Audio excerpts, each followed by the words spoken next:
Nicholas Steele. Just a couple of announcements before we get into the minister's substantive presentations. Prime Minister Mitchell is away from Ireland today. He's gone all of this week. He returns on Saturday. He's attending the Commonwealth Heads of Government Summit in London. While there, Prime Minister and the Minister of Foreign Affairs, Honorable Peter David, will also take the opportunity to engage the Grenadian diaspora community in London. So there'll be a meeting on Friday evening at 6:30 with the Grenadian community in London. Like I said, Prime Minister returns on Saturday, just in time for the Grenada Invitational, which we know will be held on Saturday afternoon. So again, we ask everyone in the country to come out and throw your full support behind the Invitational and for our local athletes as well as all our guests who are coming in. This morning, Minister Bowen will present on the assignment of permanent secretaries or the reassignment of permanent secretaries throughout the government system. He'll also give some updates from his ministry as it relates to projects that are coming on stream or projects that are ongoing, such as the Parliament building, etc. An update on the exploration for oil and gas. We know we heard the announcement just before the election, so Minister will give us a brief on that.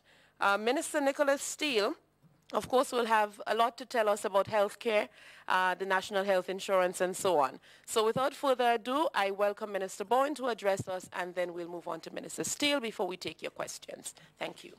Thank you very much, Madam Facilitator.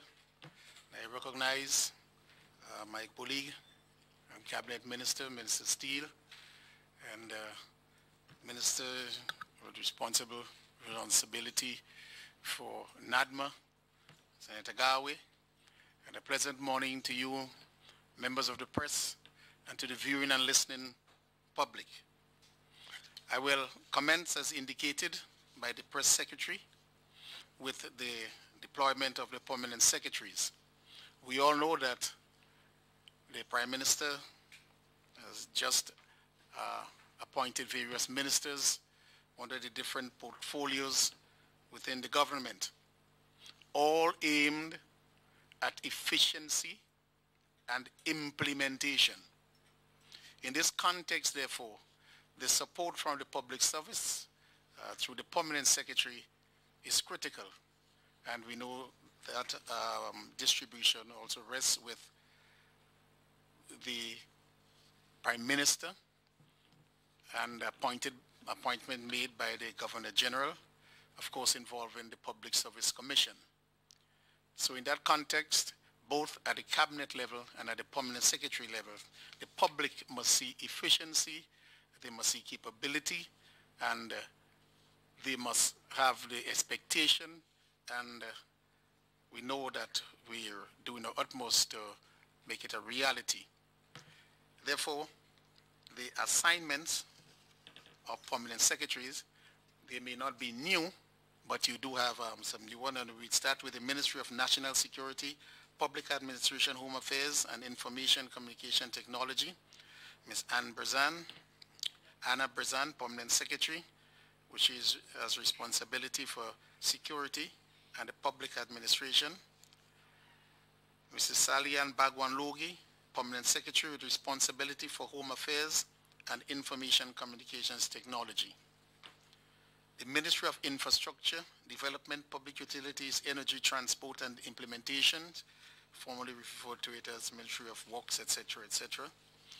We have Ms. Kim Frederick, Permanent Secretary with responsibility for Infrastructure, Development, and Implementation. Ms. Patricia Clark, who was in that ministry all the while, she is now Permanent Secretary with responsibility for Public Utilities and Energy. In the Ministry of Education, Human Resource Development, and Religious Affairs, Mr. Finley Jeffrey, Permanent Secretary with responsibility for Education, Acting. Ms. Jacinta Joseph, the Permanent Secretary with responsibility for Human Resource Development and Religious Affairs. In the Ministry of Tourism and Civil Aviation, Mrs. Aline Buckmeyer Outram, Permanent Secretary. In the Ministry of Youth Development, Sports, Culture, and the Arts, Mr. Kevin Andel, Permanent Secretary with responsibility for Youth Development, Culture, and the Arts. In the Ministry of Health, Social Security, and International Business, Ms. Pauline Peters, Permanent Secretary. In the Ministry of Social Development, Housing, and Community Empowerment, Mrs. Veronica Charles, Permanent Secretary, Acting. In the Ministry of Foreign Affairs, Mr. Alva Brown, Permanent Secretary. In the Ministry of Labor, Ms. Lima Frederick, Permanent Secretary. In the Ministry of Legal Affairs, Ms. Ruth Rose, Permanent Secretary. In the Ministry of Finance, Planning, Economic Development, and Physical Development, Mrs. Ophelia Wells Cornwall. In the Ministry of Trade and Cooperatives, Mr. Aaron Francois. So these are the permanent secretaries in place. Of course, the Prime Minister working in conjunction with the Public Service Commission. I think we'll continue to make appointments in areas that you did not hear mentioned. Either the person, one of the permanent secretaries, could be given the added responsibility, or new persons could come on in the areas under the various ministries where you did not hear any responsibility assigned to anyone. But these have been assigned, and I think they've received the instruments, so they should be on the job as of today. I would want now to briefly make mention to some of the activities going on within the ministry, and I want to start with the meat market abattoir bus terminus in Grenville. The abattoir is in full gear. It is operating, and we have butchering, slaughtering taking place there from Monday to Thursday, and in excess of 20 animals are slaughtered. We have the truck, the refrigerated truck, which will take the meat from the abattoir and into various selling positions, into various meat markets, including St. George. In St. George's, we are operating in a temporary environment. We have that containers, well-designed containers in front on Melville Street, and we are working on the meat market. We believe that in 6 weeks, everything, refrigerating room and everything, will be at the meat market. So they will slaughter at Maribor, and instead of going to the container on the side closer to the sea, just on the opposite side of the road, the meat market will be in operation, and the refrigerated truck will bring the meat down into position. We're doing this in Grenville, and we'll be adding other areas, working together, of course, with the Ministry of Health. They have a critical role to play. They dictate how the meat should be slaughtered together with the Ministry of Agriculture. And I want to commend them and the staff there for taking an active and participating role. The St. Patrick's Road, I remember giving some update on this, but that was quite a while back. The St. Patrick's Road divided into 2 sections. In fact, the budget from OFID was $10 million US. And when we looked at the magnitude of the work to be done, $10 million couldn't do it at all. So we discussed with the financing agency, and they divided the project into 2, phase 1. And phase 1 will take the entire $10 million US. And the phase 2, a similar amount. And we have discussed with the financing agencies that as soon as we've commenced phase 1, then we would apply for the financing for phase 2, and they have given the commitment to provide such financing. Now phase 1, that contract is with CCC, Consolidated Contractors Company. They came out of four groups tendered, I think 2 companies from the People's Republic of China, 1 local company, and the CCC. The analysis was done. CCC was selected. In fact, they were the only qualified bidder. And now we expect that by the 22nd of May, the tender will be looked at the Public Tenders Board, and the award should be made, whether negotiations should take place, yes or no, but that should take a short time and then you have 30 days from which to mobilize. So we expect now towards the end of June that this particular project should commence. And phase 2 will be from Duquesne to La Fortune, because we split the road up. That will be done perhaps in a year or a year and a half, as will commence, because we have to, as I indicate, apply for the financing to do that. The agricultural feeders road, and this, a lot of people are we of the opinion that this will get started before St. Patrick's Road, but St. Patrick's Road is ahead in this regard. We have the consultants, NARCO, DWE on board, and they are doing the designs. The tender document should be out by June, so we have a delay. We expected that by April we should have had a contractor, but that is not the case. It is looking now more towards the end of July that the contractor will be on ground with respect to the agricultural feeder roads. But it's reversed. We thought that was the date would have been for the St. Patrick's Road, but because of the development and because there was only one qualified tender, we were able to move quicker with the St. Patrick's Road. And it's a company, CCC, we know a lot of workers are out there expecting to get a job from CCC. So these workers could still be accommodated because the St. Patrick's Road will commence much sooner than we thought. And the agricultural feeder road is a total of 19 kilometers of road. The Grenada Houses of Parliament, the contractor's work on the building is almost complete, and the remaining critical issues are to be finished. There must be the delivery of the fire pump to the project. It's critical that you have this in case of a fire. Delivery of remaining parts for the handrails, installation and checking, testing and commissioning of major electrical, plumbing, and heating and AC systems. The domestic water pump, even if you'll have water from the main, you must have the water pump in place.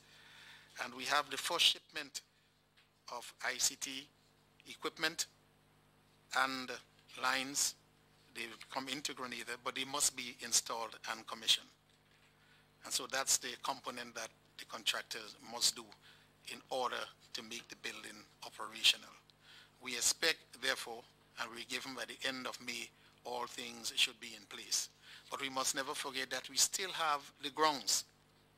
The grounds, yes, we can put it in a makeshift shape, but we must do credit to such a building.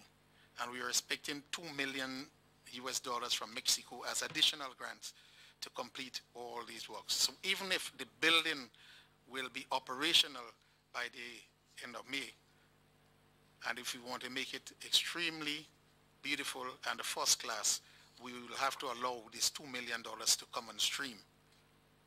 Okay, so we might move into the building by the end of May, but work will still be going on, particularly on the outside, so that the compound and everything will be in tip-top shape. Then we have a lot of things to do there. And the costs, operational costs, because there must be a building supervisor. Just as this building has, needs a supervisor, that building will need a supervisor, more so, even more technical, equipped than this particular building. The Western Road Corridor upgrade, that's from the monies given by the United Kingdom. We have spoken about that project. And UNOPS has been given the first component of that project, hundreds of pounds. And the first task is to ensure that they bring up the level of the staff in the Ministry of Communication and Works and associated ministries so that we can move to spend that $28 million. And remember, 12 of that $28 million will be given to the National Water and Sewage Authority as a grant, together with the $125 million from the GCF, the Climate Fund, that has been marked for NAWASA to do projects throughout Grenada, Caribou, and the Petit Martinique. So now WASA will be well on stream.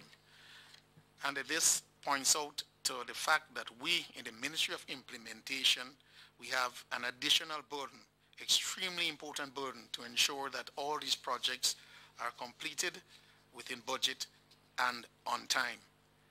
So we must be looking and depending on the public definitely, because we will be looking at this as feedback to see how implementation of the various projects, not only externally funded projects, but even internal projects are completed and implemented. The status on the Chinese housing projects, you recognize that there are some 653 or so housing units will be divided into 5 sites, and we have started at La Sagesse in St. David. We've started at Diamond, the villa, and the villa in St. Patrick. These are the first 3, Caracou, and one as I said will be started later. The number of units earmarked is Corinth close to La Sagesse, 226 units. Dumfries, Caracou, 100 units. Diamond, 130 units. The Villa St. Patrick, 70 units. And Bushaju in St. George, 121 units. And there were many complaints about not the quality, but mainly the dimensions of the various units that we got before, phase 1. And I think I want to commend the People's Republic of China, not only for continuing with the assistance, but for listening to our concerns. And so you'll see a different design. So the persons who will be afforded these homes certainly will not have the many complaints that those before made. And that is good to hear, because sometimes when you visit, we saw a lot of things that are left undone. And remember, the roads and the utilities, the People's Republic of China will also be financing those. So we could move speedily. We expect this project to take a maximum of 3 years. And in the Ministry of Transport, at the Division of Transport, I want to point out 3 critical areas that we want to commence our engagement, turn our attention to as we start this new term in office. And the first one is the shops and garages on the roadway. There is an act for this, the Motor Vehicle Repair Shop and Garage Act 1973. Again, we do not wish to come down with a hard hammer, so we'll be engaging those persons to ensure that you move from there. There'll be time limits given, and the police will be working with us in that regard. And this is of extreme importance. You go along the road and you see the garages. There's a fee to be paid. The Ministry of Finance, I know, will be moving to collect the fees. But also how you operate is of critical importance, and be working along with the police in that context. And then we know many times we're driving along and we see our young, beautiful young ladies waiting on the side of the road to get to St. Andrew and to the north of the country. They walk in the hotel belt. So we must ensure that the transportation system provides for off-hours transportation, in particular to accommodate our young ladies, and young men too, but more so your young ladies. At one time I was traveling and a lady asked me for a lift, so I said maybe she knows me. She did not know me, so I said, you feel safe coming to the car with me? She said yes, and I said why? She said, maybe I could feel something, but I don't see any danger with you. I said, you do this every night? She said, when I have to. And it dawned upon me that we must ensure that we get the transportation system in such a way that we can provide for young people coming from the north of the country. And many of them are refusing jobs because they cannot get home on time. So we'll be working with this. And Minister Steele in the South has raised with us a particular situation where now that all the jobs are going on, the construction work are going on in the south, but you've got to leave Grenville, come through the western side, and then you got to get off at Woodlands, and you have to try to get a bus to the south, or you got to go to town and come to the south. We're looking for the provisions in the regulations to ensure that the buses can leave that place. Most people are going to St. George, so if you get to Woodlands, you come through the Eastern Main Road, you just turn left and you drop the people at the site. You may not be. We'll discuss with the various bus associations. You may not be able to pick up one passenger, but just drop your person off and go to the bus terminals in town and then continue with your daily chores. And this will happen only in the mornings. I'm sure that I'll be discussing with him and with the bus associations to see what can happen in the afternoon. Maybe the buses in town may relent and say, okay, they can do it in the morning, but I want to make something to drop them back in town in the afternoon. But the critical point is in the morning. And so we want to give these things our urgent attention in the Ministry of Transportation. I wish to raise a very important point. I know you in the media had reported it, and I had to come out and get the information straight. You would recall that there was some claim by certain parties that the government shut down radio stations because of this or that. And we came out to say that the Grenada Airport authorities reported that the pilots could not communicate with the tower because of interference from some radio stations. And we did not make this public. We simply called in the various radio stations and say we'll make a test to determine which one of the stations, is responsible for it, or if it's more than one, which of those are responsible. And they came out. I must give them credit for this. And the test was performed, and they identified the two stations. So the two stations know that they have to do something. But the NTRC never told them to get off the air. But lo and behold, it was reported that they were asked to close down because the government of the day did not want them to broadcast anything against them. In a democracy, who could want this? And so they thought it will, go against the government. But what is happening now? Even after this was done and certain remedies were put in place, the airport is now again reporting interference. And this is a very serious matter. We have international institutions that if you did it once, and ICA, the group in Antigua that oversees the airport system, they were aware, they came down and performed the test. And if now this thing is still happening, then we must move speedily to ensure that it never recurs, never. Because we faulted once, we must not be in default again. So we'll do what is necessary to ensure that the pilots can communicate with the tower. This is a serious matter. You have an aircraft with lives in the air, and you never know what could happen. Communication must be done. So I want to make this abundantly clear. And if and when you yourself as members of the press could follow up on it and see who is at fault, and when the NTRC act as we have to act, then we will have no negative publicity. So in a nutshell, this is what I would like to put forward this morning with respect to activities in the ministry, and I would like to pass back now to the facilitator. Yes. I know that some questions were raised with respect to the development in the oil and gas sector. You know that since 1996, we have been at this project. And when we look at it, Guyana started in 1991, and they struck gold, a year or two ago? So we are about 5 years behind. But I want to make this very important point. We should have been in advance of Guyana, and with the price of oil being low, whoever is first gets the advantage. But if from that period, 2008 to 2013, when the investor came to do and proposed to do what he did in 2014, they were denied the fact. So if they were allowed to do this, so somewhere around 2010, 2011, whatever has been found out would have been found out then, and we would have been 5 years in advance. But now we have to compete. What has happened, you're well aware.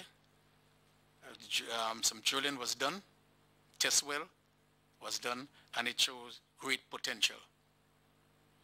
We have decided, the two private companies, that is GPG and NGC, Trinidad and Tobago, that gas is the most likely thing that we've seen, and that we'll put all the gas if Trinidad will buy it. Well, we have reached a stage where Trinidad has indicated that they will buy it. You wonder, why didn't the government come out and say something?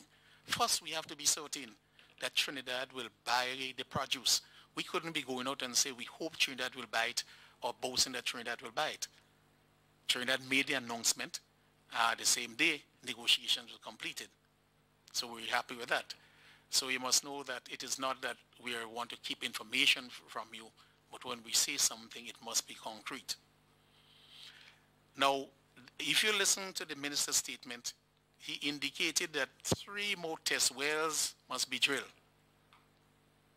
No, as the Prime Minister said, we are cautiously optimistic.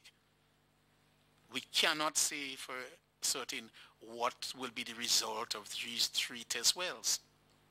We hope that they will show an abundance of gas and a quality gas. Then we'll be making the big announcement to the public and to the world that we have a find of gas. Right now we cannot say that, Even with the announcement in Trinidad and Tobago, we may be 60 or 70% certain. But should we make a statement? Let us see the next 3 wells. And we're asking the Grenadian public to be patient. Let us see what happens with the next 3 wells.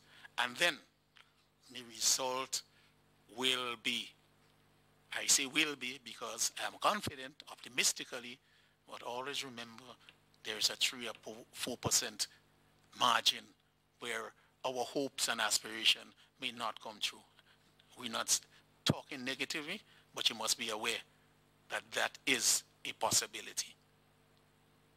So when we don't make announcement, it is not because we don't want to make it, but because we want to be certain, and a lot of things hinge on the outcome of such announcements. We did not ask Trinidad and Tobago to make it. They made it for their, I suppose, for their own public. We know that we have to be cautious.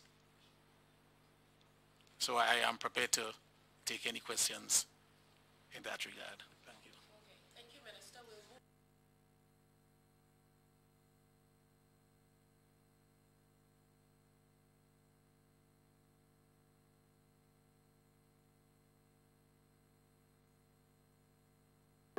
At the first post-cabinet meeting since the elections. Let me speak specifically and first and foremost on healthcare. I want to thank the Prime Minister. One of the first meetings the Prime Minister had since the election, so even before our swearing in as ministers, was with the trade union or members of the Trade Union Council. And what came out of that meeting was an acceptance by the Trade Union Council and recognition that healthcare remains and is a priority issue. It was recognized, and I believe we were thanked for keeping it as an electoral issue, and I intend to keep it as an issue frontline with you, the people, until you are satisfied. This is an agreement or recognition of the problems identified and agreed by the Trade Union Council and the government.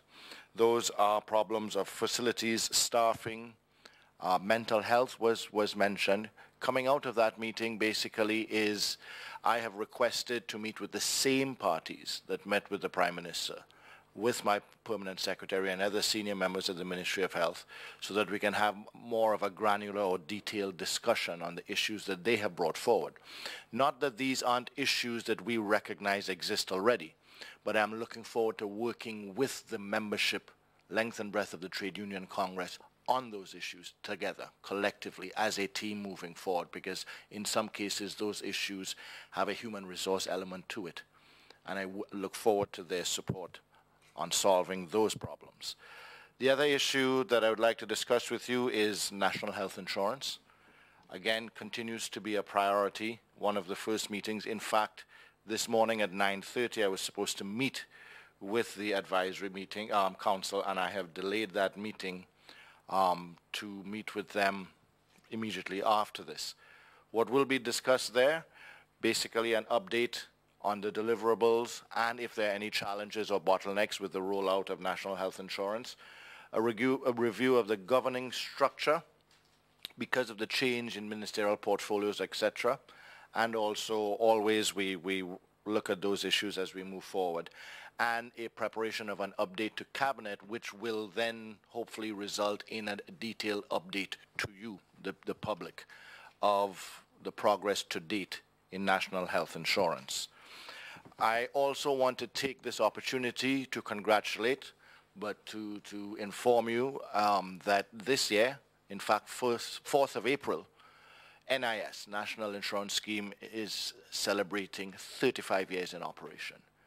There will be celebrations and activities throughout the year, but I think it's just worthy to note, as this is the first post-cabinet briefing since the 4th as well, that on the 4th, to congratulate them, the founders, and the board of management, and throughout those 35 years for running a successful NIS, and we look forward to another 35 plus with them.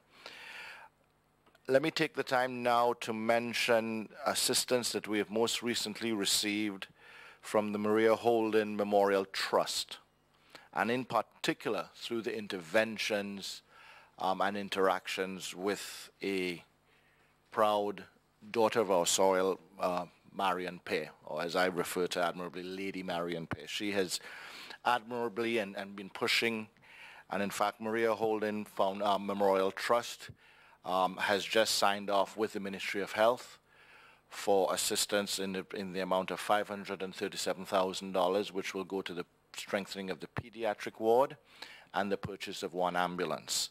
This is not the first project that Maria Holden Memorial Trust has been involved in Grenada. In fact, they have recently been involved in the completion of a Child Protection Authority building, in which they gave a sum in the same region of $500,000.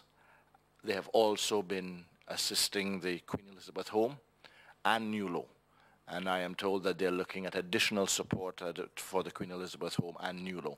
I want to recognize them and thank them for their silent involvement. They don't always get the recognition, but to take this opportunity to recognize them, and to Mrs. Marion Pear, who has been actively keeping them involved in our nation building process wherever she can.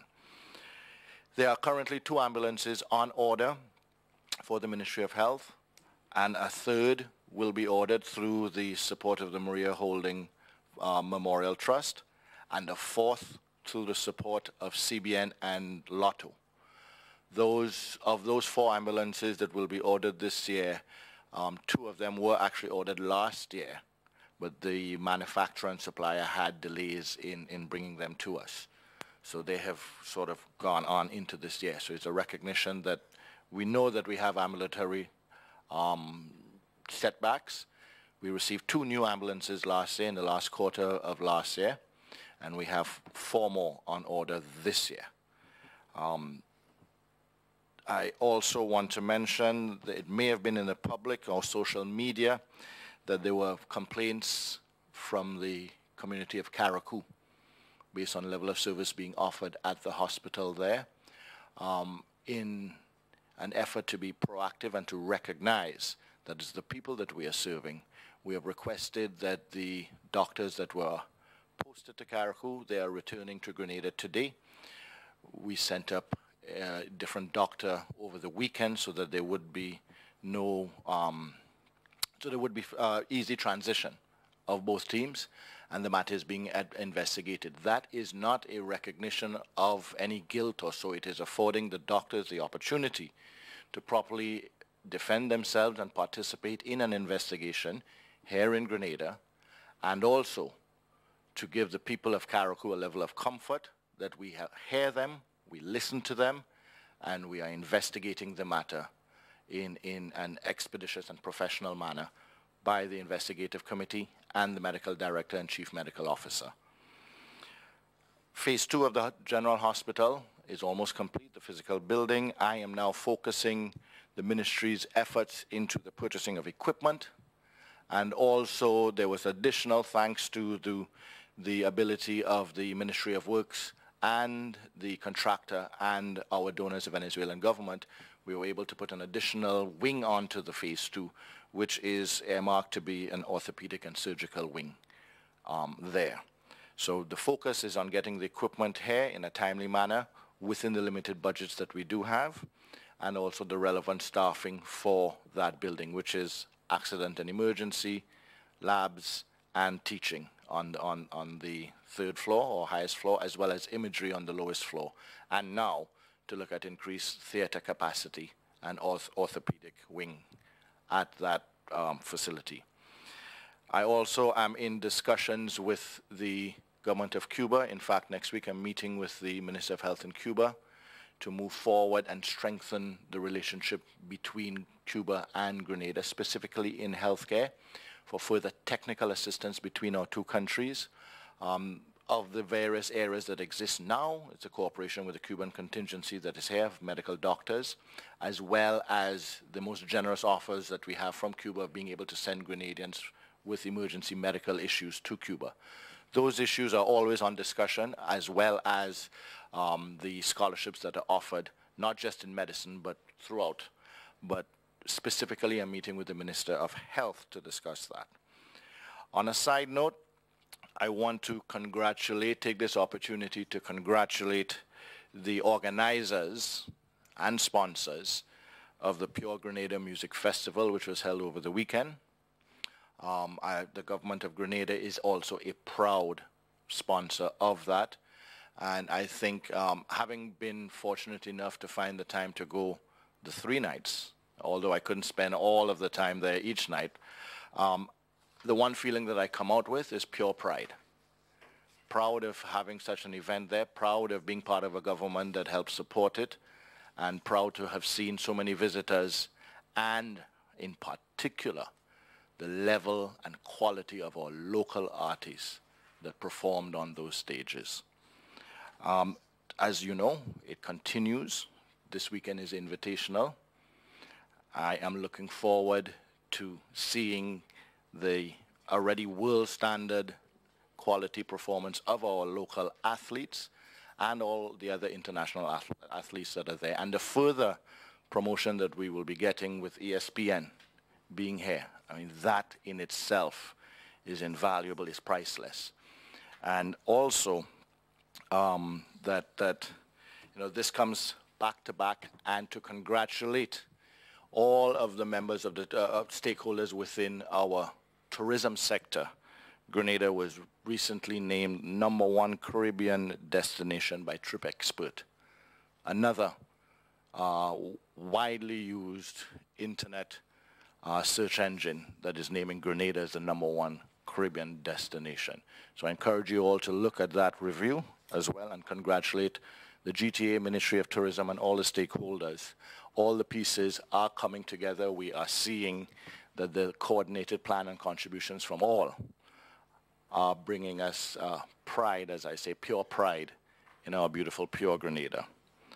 I think that is it for me, except to say that I want to thank the Minister for committing to the bus route challenges that we have that reflect themselves in the South as well, and the motor vehicle and garages issue that has a health aspect and an environmental aspect, and look forward to supporting him from the standpoint of the enforcement that the Ministry of Health has with respect to derelict vehicles that occur from these garages as well, and working to ensure that our environment remains pristine and pure.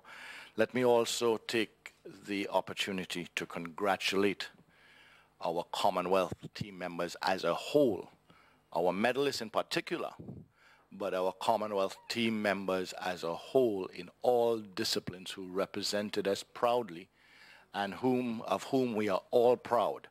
We want to single out the medalists, but we also want to say that the entire team continue to be an inspiration to all of our youth, and we look forward to them going from strength to strength under the support of the Ministry of Sports, under the support of the Olympic Association and the other organizations that govern the various team disciplines that participated in the Commonwealth Games. Thank you. Thank you, Minister. So you had a lot. Sorry. From your questions.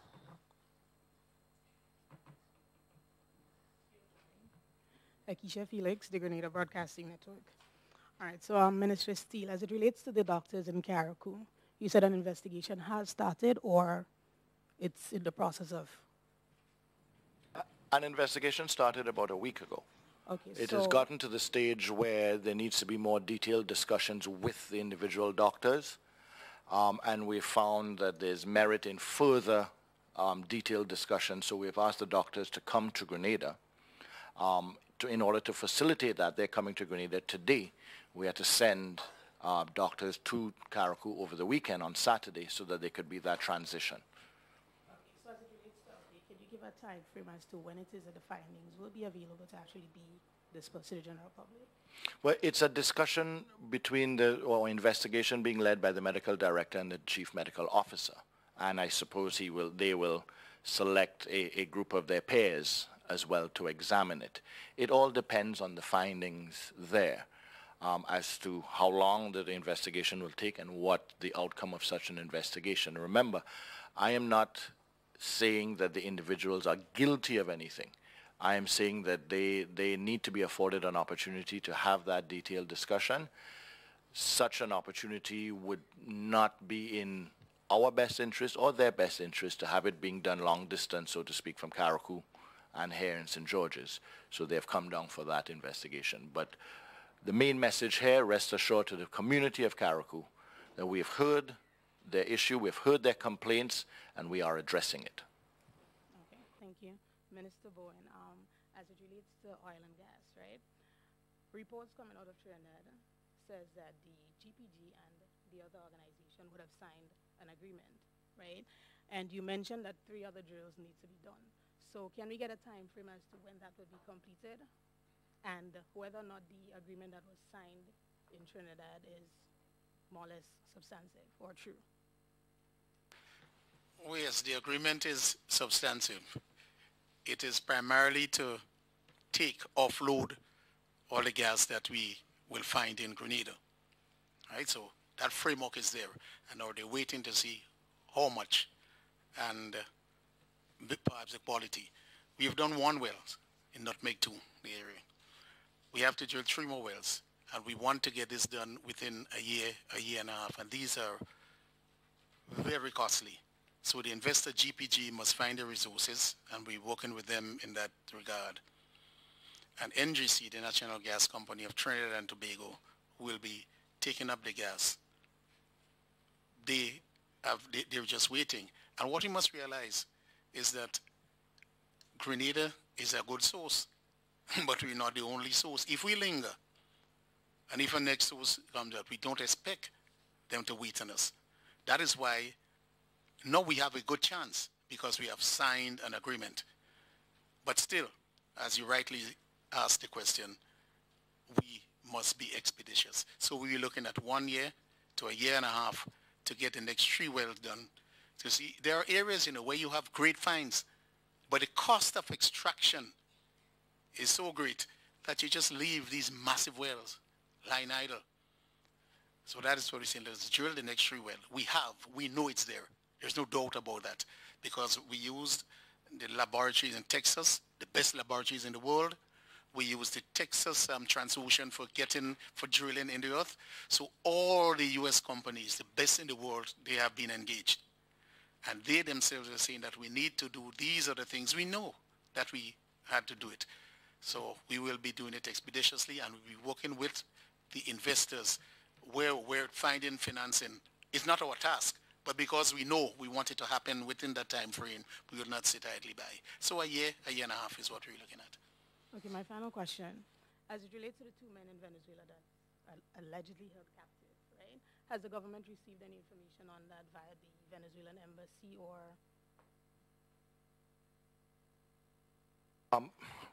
I too have seen the videos on social media. There has been interaction and communication between the government and the Venezuelan government. As you realize, it is difficult to ascertain the authenticity, but one family has identified the individual, but in particular locations, etc., are extremely difficult. And matters like this, where there is a possible or there is an alleged kidnapping, etc., it's a national security issue, and the police and national security of both countries are not going to be that forthcoming with information. But I can say that there has been direct communication, government to government, on the matter. Good morning, Karima Lewis, the New Today newspaper. Just a follow-up question in relation to the oil and gas. As it stands right now, are we just looking at natural gas? The first result indicates an abundance of natural gas. Yes, we've seen the liquid component, condensate, and possibly oil, but the massive result is gas. Okay. But that doesn't mean when we do the next well, we hope, and let us hope for Grenada's sake, that we can also find some oil.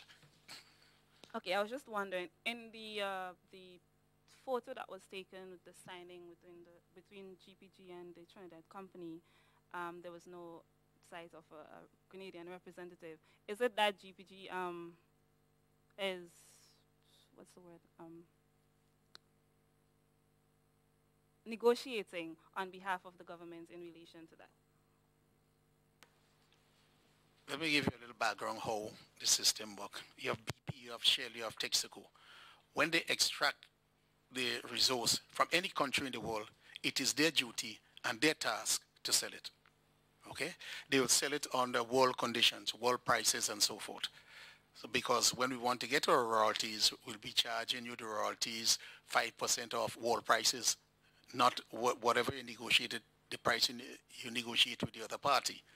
So GPG is finding a market. And I could tell you that the country, Grenada, played a significant role with the government of Trinidad and Tobago in finding that particular market. Yes, because you have Venezuela close by. They have their problems, but they have massive gas reserves as well. Every day they're finding another place. So we did not sit idly by. We worked with the government of Trinidad and Tobago to ensure that we could get a market. And we just say if, but we want to say when, right? So don't take it as boastful or predicting when we say when. When we get the resource and it's sent to Trinidad and Tobago, because it's so close by, then refining can be done, whether it's removing the water from the gas and so on. And we're close by, we can get a lot of things out of that. The industries in Trinidad can prepare things and send it to us. Energy itself, because you know now that pipelines can be built, has been planned to build in the region, even up to Puerto Rico. Besides that, you have a lot of opportunities. You have massive plants in Trinidad and Tobago producing electricity. Massive plants, and they have big capacity region. They can produce electricity from the plants and oil and gas, and the region, the OECS, can benefit. So lots of opportunities going there. In relation to the after hours transportation system, how would the government go about ensuring that that is made a reality?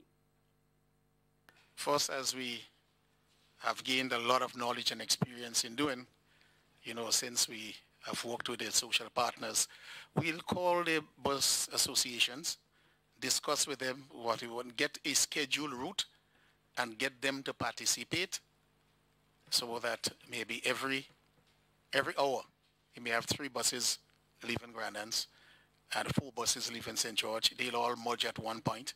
Or at that particular time of the day, you can have routes where they just simply take the workers directly from Grand Anse, go to the western side, directly from Grand Anse again, go through the eastern side, directly from Grand Anse again, go through Grand Etang and over the hills. So we'll discuss that, the arrangement. So the young ladies from Butch Grove will know that at a particular time, a particular bus will leave.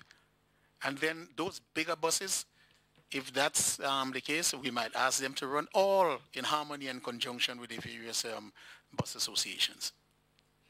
Question, the $2 million that is expected from Mexico, is it just to complete the groundworks of the parliament, at the parliament building?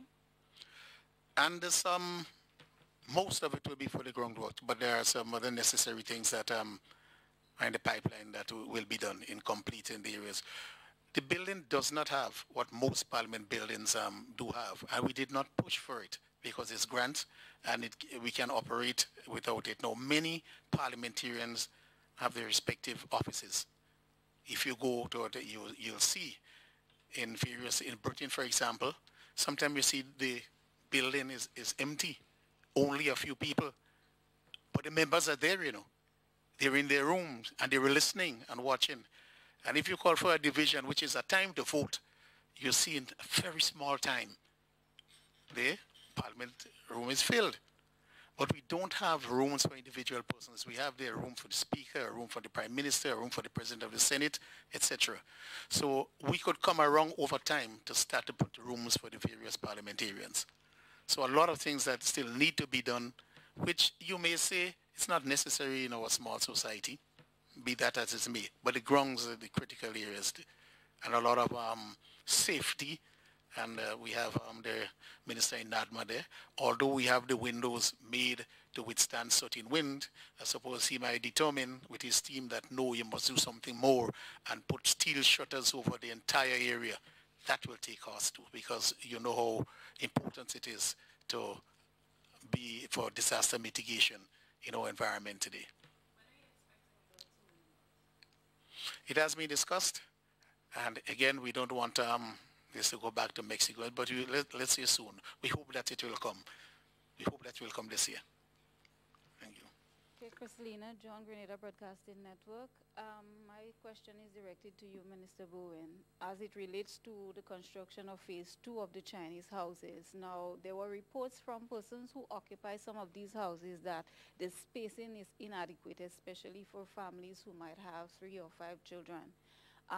Would there be a contractor or anyone assigned from the government, perhaps, and to work along with these people when the houses are constructed so that it's built to our standard, if I might put it to that? Yes, well, we do have people now in the design, and we went down to China, and we made our voices heard. It is not, in many instances, that the houses are too small. You know, if you have a 5-family, we have single units and double bedroom units. It is not made for families of 5 and 6, and I think that's the main problem. We are accustomed to larger rooms. It doesn't mean, as the Minister for Health could tell you, that we cannot survive in a smaller room. Yes, but our main problem here is the connections to sink and some of these things that leave problems in the end. The water start to flow out when you start to use your sink and so forth. These are some of the concerns, the main concerns that we have, and legitimate concerns. The size of the unit, yes, we are accustomed to those larger sizes, but we can survive. But primarily, since we only had 1 bedrooms and 2 bedrooms, we hardly had 3 bedrooms at all. It's merely 1 and 2. Yet we move in there with families of 5 and 6. I think that's the biggest concern. Right now, I don't believe that we will go and pass into too many 3 bedrooms as well. But they've heard us and they listen to us. The dimensions will be larger. Who really are you catering for in terms of family? Who are you catering for? Most of the units will be double bedroom units. Yes. Leslie Ann Johnson, GIS. First to Minister Bowen and then to Minister Steele. The Prime Minister, as we know, is out of the island right now in the UK attending the Commonwealth meeting. Can you just tell us some of the topics that he'll be looking at with his Commonwealth colleagues? And are there any side meetings, because I think Minister David is there as well, any side meetings at all that will benefit Grenada specifically? Yes. Yes. Well, we are looking at development in a human resource. And I know that in that context, you will have side meetings. Again, many of the big players will be there with respect to the climate change and building resilience. We know that DFID, they're doing a lot in the area, so that is one critical area that the bilaterals will be working upon. In the energy sector, they're prepared to put some funding into doing some slim holes, basically test wells in the geothermals. Australia, more so New Zealand and Japan, have done some research in Grenada, and they indicate that we have a minimum of 50 megawatts of geothermal power, which is base load. Right now our peak is just about 30. So it means from geothermal alone, we'll be able to survive and to supply us. The point is very expensive. And if we could get another 15 million US dollars through assistance from attending this Commonwealth, we'll be well on our way like Dominica and St. Vincent in bringing geothermal to stream. Remember, it's free. It's just a capital work. Yes. When you mentioned about the issue of garages by the side of the road, you mentioned about fees.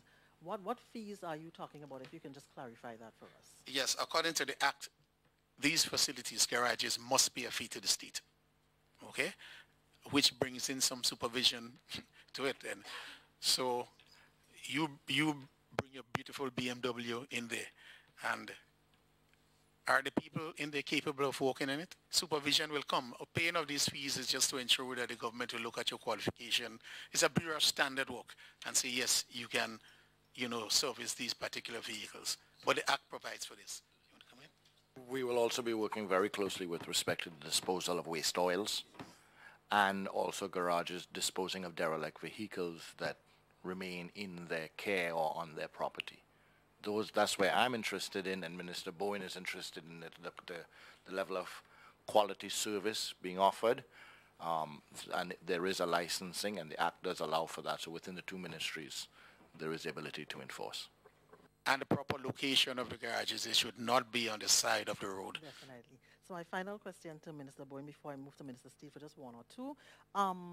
The issue of road fatalities, it is very concerning. We've had two people died, and then another one, a well-known person we know, got some injuries recently. What can we do? What can government do to address this issue, just so that people understand that lives are important? You need to drive with due care and attention. Education is critical. Enforcement is another, component. And when we move, the police become more vigilant. We hear the cry that they're down on our backs, but I think it's incidents like these that will make us realize that, yes, we must be vigilant and we must be enforcing the laws. I think it's also that it's a problem we recognize and we saw coming. Remember last year we passed legislation with respect to helmets with motorcycle and making it law and mandatory that you wear a helmet if you're on a motorcycle, so we need to step up that enforcement. We also passed legislation that now allows us to determine what is legally under the influence of alcohol while driving, or DUI as it's called. The enforcement there needs to be stepped up to. So we as a government created the environment and framework that allows the police to enforce. Questions for Minister Steele, and then I'll pass to my colleague, Sarana. So the first one, you mentioned about the NIS contribution, the NIS celebrations on the 4th. Can you talk to us about the contribution the NIS has made in its years of existence to the ordinary man, who would have worked all his years and is looking forward to something after? So just to his well-being in general. I think the NIS, with respect to the services being offered at present, which is pension and employment benefit when you are sick or so, has made a significant difference to Grenadians, has afforded Grenadians, especially at the lower levels of income, that additional security. To the point, I think that we probably take it for granted, because it's been there. It's been there since the late 80s. But picture life without it. And that is the same connection we can make now, life without health insurance. And I feel comfortable and confident the fact that we take the benefits provided by the NIS right now for granted is recognition that the government's decision to have the NIS be lead on the administration and implementation of national health insurance was a correct one in terms of the structure and the governance body that the NAS has, already has our trust. So that is what, in terms of the specific benefits, the benefits have been specific to pension and employment benefit with respect to sick leaves, and in particular to low-level income individuals. Because remember, the contributions are capped, so too the NIS contributions when you are sick or for pensions. But that has been a significant value to many Grenadians. Does it need to be increased? Quite possibly. We need to look at the increased benefits, etc., but I think we need to look holistically as to all the benefits that our citizens receive with respect to healthcare and insurance in general. So as you mentioned briefly about the Grenada Invitational, what is government's contribution monetarily speaking? And as we know, we've just been named #1, which is good for us because we're getting a lot of these. So if you can tie this in for me, we just had the Pure Grenada Music Festival. Now we're having the Invitational. What does that say for Grenada, getting all these recognitions and having all these activities which are drawing people to this country in times that may seem a bit slow in terms of the tourist season? I think that, one, you have to recognize that these events and activities are being conducted by Grenadians. There is government support and participation, but it speaks to consumer confidence. It speaks to Grenadians having confidence in their own country, Grenada, that we always knew and know that we have talented Grenadians, but they're choosing to come back here or stay here and have these events and invite the world to come and participate. So the Pure Music Festival is one of those prime examples with our Grenadian artists, and the Invitational. With respect to government's contribution, government made a significant contribution to the Pure Music Festival and puts government as the #1 sponsor or contributor to Pure Music Festival. And with respect to the Invitational, there is an MOU agreement over the next 3 years that government in total gives $500,000 per year over the next 3 years to the Invitational to help it grow from strength to strength. Okay. Sir Adam Mitchell, MTV News. Minister Bowen, you spoke about the cost it's being very expensive to drill for the gas. How expensive? How much? Many years ago, when Cuban Barbados was doing it, it was $500,000 a day. Now, an exercise could cost up to $100 million. One drilling test well exercise could cost up to $100 million US dollars. Okay, okay, thank you. Question to you as well, with the fatalities on the road. Could our infrastructure be a possible reason for such fatalities, maybe a driver bypassing a pothole or so? Where do we stand? Where do we stand? In the extreme, that could be so, but none of the fatalities included anything like the conditions of our road. We have corners, and we can't do otherwise. They are not, as I see it, detrimental to our driving on the road. It's really how we conduct ourselves. Once we drive within the rules and regulations, then you'll see a fatality going on. There are accidents, yes, you lose control, the brakes will go, etc. But no, I don't see, if we drive defensively and drive properly, it will be reduced significantly. Yes. Just a comment from a health standpoint, the two recent fatalities, none of them involved the conditions of the road. It was a driver-to-driver interaction or driver-to-rider interaction or so, but it wasn't any obstacle in the road except maybe an additional vehicle or so that had stopped or was being passed or so. So in this instance, it doesn't mean that it's something that concerns us all the time with respect to the conditions of our road. But from the Ministry of Health standpoint, because surprisingly, it's good that we're both at health internationally seen as a responsible ministry for road safety as well as Minister Bowen's ministry with respect to road conditions. Road safety is handled in most cases by health as well. So both of us are looking at it, very much aware of the situation, that it's an ever-improving situation that we have to look at. And in each incident, we take a serious look. In these two most recent incidents, it was not an issue of the conditions of the road. Minister Bowen, thank you. Minister Steele. With respect to Grenada being on the map, what is the data of the number of foreigners coming to live in Grenada, moving to Grenada? Do you have any data on that? Don't have. I can get that to you probably for the next post-cabinet briefing or as soon as possible. I can say that we are seeing an increase in the requests for alien landholding license, which is the purchasing. We are seeing an increase there. We are seeing, as you just drive around, you are seeing an increase in houses being built. And in some cases, after the house is complete, you are seeing it's either Grenadians who have returned, or it may be expats or foreigners who are choosing to come live here in Grenada. So we are seeing an increase. As to the exact number, we can get that for you. But that goes all with the increase in general for the rest of us, seeing an increase in economic activity. Would you say the level of crime rate in Grenada not being high, being responsible for a draw of foreigners coming to our lands? I think it's one of our most significant draws, yes. Stable government, stable crime, or low crime, and most importantly, our friendly people.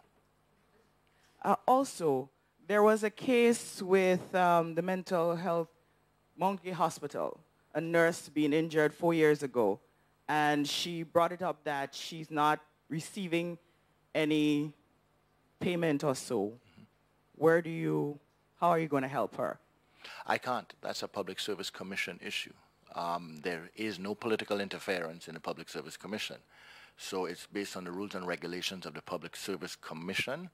And as far as I'm aware, looking at the article as well, that the individual has hired a lawyer to take it to court, where the Public Service Commission rules and regulations will be tried and tested in the court. And based on the outcome, I hope that there is a favorable outcome for the individual, because as human beings, we always want to make sure someone is well looked after, but it is not something that I can interfere with. Also on Mount Gay Hospital. No, I said last one. Yeah, okay. Mount Gay Hospital, there have been reports to us of unsightly things happening there. Space, behavior, and so on. What is the ministry going to be doing to help with mental health care in Grenada? Last week, further, I'll give you details of what most recently concerned us. Last week, there was a sewage issue at Mount Gay Hospital.